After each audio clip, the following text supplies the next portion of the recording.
नमस्कार दोस्तों, स्वागत है आज की इस वीडियो में। दोस्तों आज की इस वीडियो में बात करेंगे, मेरे कुछ व्यूअर्स हैं उनके कुछ सवाल हैं। दोस्तों मैंने काफ़ी समय पहले एक वीडियो बनाया था जो payment and settlement system act से संबंधित, यानी कि खासतौर पर जब ईएमआई बाउंस होती है उससे संबंधित था। तो दोस्तों आज उस वीडियो पर कुछ कमेंट आया था, तो दोस्तों आज उस कमेंट का जवाब देना है और साथ में कई सारे व्यूअर्स के कमेंट हैं, तो उन सब के कमेंट्स का आज के इस वीडियो में जवाब देना है। तो दोस्तों वीडियो शुरू करते हैं। साथ में आप लोगों को ये भी बताना चाहता हूँ, अगर आपका भी कोई सवाल है तो कमेंट करके पूछ सकते हैं। दोस्तों जो मैंने वीडियो बनाया था, एक बार इस पर नज़र मारते हैं।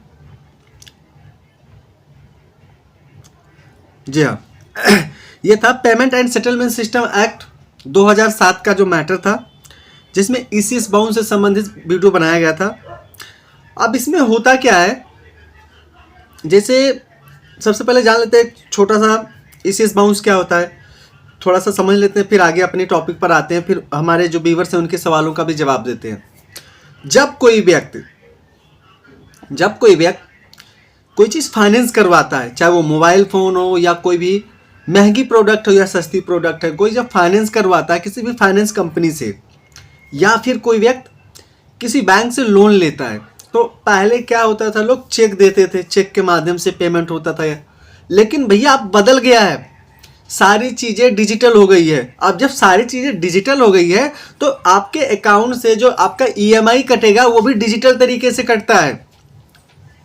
मतलब ये हो गया कि आपकी जो ईएमआई है आपके अकाउंट से ऑटोमेटिक कट जाया करेगा। अब इसको करने के लिए जब आप कभी भी लोन लेते हैं या कोई चीज़ फाइनेंस करवाते हैं, टीवी, कूलर, फ्रिज, कुछ भी, तो उसी समय आपके अकाउंट में एक सिस्टम होता है जिसको ईसीएस कहते हैं, नैच भी कहते हैं। इसके बड़े सारे रूप हैं। इन सबका एक ही काम होता है, आपके अकाउंट से जिस डेट को आपकी ईएमआई डिडक्ट होनी है, जो डेट आती है उस डेट को इनका काम क्या होता है, आपके अकाउंट से पैसा ये निकालने का काम करते हैं, और जिससे आपने लोन लिया है उसके अकाउंट में उसको जोड़ने का काम करते हैं। आपके अकाउंट से निकाल के किसी और के अकाउंट में भेज देंगे। जो ईसीएस होता है उसका काम ये होता है। काफ़ी सिंपल तरीके से समझाया कि हर किसी को समझ में आ जाए। अब ऐसे पैसा हो जाता है, अब दिक्कत क्या आता है, कुछ लोग पैसा पा जाते हैं, उसके बाद उनके अंदर ना बेईमानी आ जाती है। मेरे एक जैसे व्यूअर्स हैं, नाम नहीं बता सकता हूँ, प्राइवेट रखूँगा प्राइवेसी के लिए, बट हाँ इनका सवाल एक बार पढ़ते हैं, आप लोग को स्क्रीन पर जरूर दिखाऊंगा। इन्होंने पूछा, सर जी जिस एड्रेस से मैंने लोन लिया था, ठीक है, मैं अब वहाँ पर नहीं रहता हूँ और कॉल मैंने ब्लॉक कर दिया है। उन्होंने कहा मैंने कॉल ब्लॉक कर दिया, कंपनी का जो कॉल है वो ब्लॉक कर दिया है, बिकॉज कर रखा है, बिकॉज दिन में 200-300 कॉल आ रहा था। सर अगर मेरे खिलाफ ईसीएस का केस हो गया तो कैसे पता लगेगा, प्लीज़ रिप्लाई करें। भाई इनका कहना है कि इन्होंने लोन लिया था और लोन लेने के बाद में इन्होंने जिस जगह पे लोन लिया था ये वहाँ से चले गए, और इनका कहने का मतलब वहाँ पे अब नहीं रह रहे हैं, जो जिस एड्रेस पे लिया था, साथ में उस नंबर को इन्होंने ब्लॉक कर दिया है। तो कहने अगर मेरे नाम से अगर कोई केस होगा ईसीएस का बाउंस होने का, तो कैसे पता लगेगा, क्या तरीका है। तो देखिए ऐसा है, पहली बात अगर आपने लोन लिया तो लोन, एक आदमी होता है, दो तरह के लोग होते हैं। एक वो होते हैं जो लोन लेते हैं, बेचारे मजबूरी में नहीं चुका पाते हैं। एक लोग वो होते हैं जो चुराते हैं, जो देना ही नहीं चाहते हैं। दो तरीके के लोग होते हैं। देखिए आपका सवाल का जवाब ये है, बहुत सारी चीज़ें आपके पास है। जब आपको कंपनी लोन देती है तो खाली उस एड्रेस पे नहीं देती जिस पे आप रहते हैं। पैन कार्ड, आधार कार्ड, सारी वेरिफिकेशन होता है, मोबाइल नंबर वेरिफिकेशन होता है, उसमें एक आदमी और जोड़ा जाता है, एक अल्टरनेटिव नंबर मांगते हैं, तो आप भाग जाएंगे तो उस आदमी को पकड़ेंगे। दूसरी बात, आपके जिस अकाउंट से इससे डिडक्ट होता था, ईएमआई डिडक्ट होता था, उसकी डिटेल होगी। बैंक के पास तो आपका एड्रेस है। तो बहुत सारी चीज़ें होती हैं। लास्ट में नहीं मिलेंगे तो आप वो परेशान होकर कोर्ट में केस कर देंगे। तो बहुत सारी चीज़ें, देखिए मैं तो आपको यही सजेस्ट करूँगा, मजबूरी है कोई बात नहीं, कंपनी से बात कर लीजिए, बैंक से बात कर लीजिए जिससे आपने लोन लिया था, और जब पैसा होगा तो उनको चुका दीजिए। ठीक है, अगले सवाल पे चलते हैं। आप लोग को बताना चाहूँगा अभी कुछ दिन पहले की बात है, मैंने एक शॉर्ट वीडियो बनाया था जिसमें वेबएक्स मीट एक एप्लीकेशन आता है, खासतौर पर जो कोर्ट होता है ना वो यूज़ करते हैं।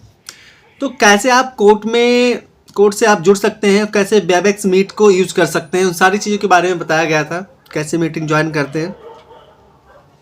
तो उस पर मेरे एक व्यूवर्स का कमेंट आया था, सर मीटिंग यूआरएल ना पता हो तो फिर क्या करें? अगर हम मीटिंग ज्वाइन करना चाहते हैं, अगर हमें मीटिंग यूआरएल पता ना हो, यानी कि जो मीटिंग आईडी होता है अगर मुझे नहीं पता हो तो कैसे मीटिंग ज्वाइन कर सकते हैं? तो मैंने इनको रिप्लाई भी किया था कि देखिए, मीटिंग ज्वाइन करने का एक ही तरीका है, आपके पास मीटिंग नंबर होना चाहिए। अगर आपके पास मीटिंग नंबर नहीं है तो आप उस मीटिंग को ज्वाइन नहीं कर सकते हैं। जैसे एग्जाम्पल के लिए, उदाहरण के लिए, आपको अपने मित्र के पास जाना है, उनके घर पे जाना है मिलने के लिए। अब आपको उनके घर का एड्रेस नहीं पता है तो कहाँ पहुंचेंगे आप? ऐसे कोई अनुमान लगा के आप चल देंगे तो कहीं और पहुंच जाएंगे, जरूरी नहीं कि आप बिल्कुल करेक्ट जगह पर पहुंचेंगे। दूसरी बात, मैंने इनसे पूछा था कि आप क्या करते क्या हैं। देखिए, ये जो कोर्ट का मामला होता है इसमें छेड़छाड़ करना अच्छी बात नहीं होती है। अगर आप लॉ स्टूडेंट हैं या आप एडवोकेट हैं तो अच्छी बात है, तो फिर तो आप मीटिंग नंबर आप अपने कोर्ट से ले सकते हैं। वैसे आप कोर्ट में पेश होना चाहते हैं कोर्ट की, तो इन्होंने कहा था मैं प्रोसीडिंग देखना चाहती हूँ, जो कोर्ट की प्रोसीडिंग चलती है ना वो मुझे देखना है कैसे होती है। तो उसके लिए आप कोर्ट में जा सकते हैं, क्योंकि ये जो ऑनलाइन व्यवस्था बनाई गई है वो देखने वालों के लिए नहीं बनाई गई है।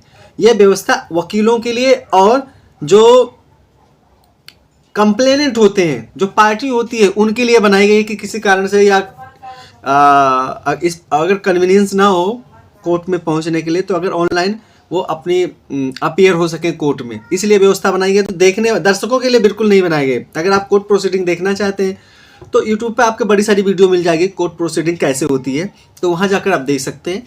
उसके बाद में अगर आप फिजिकली देखना चाहते हैं तो आप कोर्ट में जा सकते हैं। ये खास तौर पर अगर आप एडवोकेट हैं, लॉ स्टूडेंट हैं तो बात अलग है।